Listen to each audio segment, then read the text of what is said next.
চেয়ারে বসে যিনি কথা বলতেন সেই পাখিটাকে আমরা হারিয়ে ফেলেছি। আল্লাহ, তোমার দরবারে ফরিয়াদ করি, এই পাখিটা আল্লাহ তাআলা এই কোরআনের পাখির কবরটাকে তুমি আল্লাহ জান্নাতের টুকরা বানায়া দাও। ও আল্লাহ, তার জালালিতে স্বপ্ন এই জমিনে কোরআনের রাজ কায়েম হবে এমন দৃশ্য দেখার তৌফিক তুমি আল্লাহ আমাদের সবাইকে দিয়া দাও। দুনিয়া ওয়াল আখিরাহ, আল্লাহ তাআলা এমন সময় হাত তুলেছে 180 কোটি মুসলমানের দুনিয়ায় মুসলমানদের পায়ের তলায় মাটি নাই। আল্লাহ তাআলা 180 কোটি মুসলমানের জন্য একটা বড় দারুণ দরকার। আল্লাহ মেহেরবানি করে মুসলিম উম্মার জন্য একটা বড় তুমি আল্লাহ দুনিয়াতে পাঠায়া দাও। মুসলমানদের বাইতুল আকসা তুমি আল্লাহ মুসলমানদের হাতে তুলে দাও। সিরিয়াকে যেমন জুলুম মুক্ত করেছো, ফিলিস্তিনকে তুমি আল্লাহ ইহুদি মুক্ত করে দাও। আল্লাহ তাআলা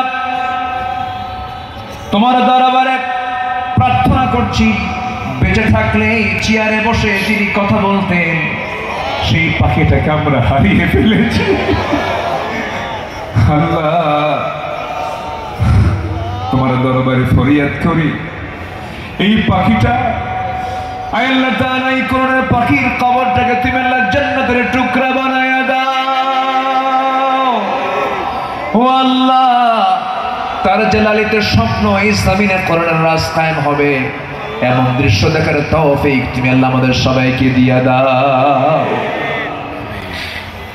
ও আল্লাহ, এই মঞ্চে কথা বলেছেন অনেকে আজকে দুনিয়াতে নাই। যারা দুনিয়া থেকে বিদায় নিয়েছেন কবরগুলোকে জান্নাতের টুকরা বানায় দিও। আল্লাহ তাআলা, দুনিয়া থেকে কোন দিন বিদায় নেব জানি না, তবে যেদিন মরবরে টান মেরে ঘর থেকে বের করে দেবে, জীবনের শেষ গোসলটা হয়ে যাবে, মরামুখ সব দেখে দেখে চলে যাবে, আত্মীয় স্বজন দিয়া ঘর বাড়ি ভরে যাবে রে ভাই, চোখের পানি ফেলে ফেলে কাঁদবি, বউটা বলবি স্বামী আমার কোথায় চলে গেলে, এই যে সংসারের চাবিটা কার হাতে দেব।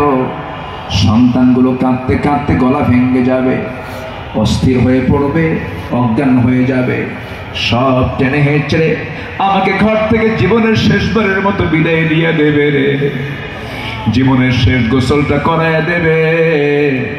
সেলাইওয়ালা কাপড় চোপড় গুলো ছিল সব কেচে দিয়ে কেটে কেটে খুলে খুলে নেবে, সমস্ত কাপড়গুলো অচল হয়ে যাবে রে। বাজার থেকে কম দামি সাদা কাপড় নিয়ে আসবে, সেলাই নাই, পকেট নাই, বুতাম নাই, দেহের মধ্যে ঢুকায় দিয়া মাথায় বাঁধন, পায়ে বাঁধন দিয়া দেবে রে। টেনে হেঁচড়ে জানাজায় নিয়ে যাবে, জানাজা শেষ হয়ে যাবে, মরা মুখ সব একটা বারের মতো দেখে নেবে, টেনে হেঁচড়ে কবরের দিকে নিয়ে চলে যাবে, কবরে রেখে সব চলে আসবে। দিন শেষে বন্ধু আমার কেউ না, তুমি আল্লাহ, তুমি ছাড়া। ওই কবরে রেখে আসবে রে, 24 ঘন্টা যাবে না, মাথার চুলের পতন ঘটে যাবে, চুলগুলো খসে খসে পড়বে। যেই চুলে এত তেল দিলাম, এত সাবান দিলাম, এত শ্যাম্পু দিলাম, চুল শেষ 24 ঘন্টায়। 3 দিনের মাথায় চামড়াগুলো গলে গলে পোকার পেটের খাবার হয়ে যাবে রে। মাত্র 7 দিন লাগবে না, পেটের নাড়ি বুড়ি সব চোখ মুখ কান নাক বের হওয়া শুরু হয়ে যাবে, কিম্ভূত কিমাকার চেহারা হয়ে যাবে। মাত্র 3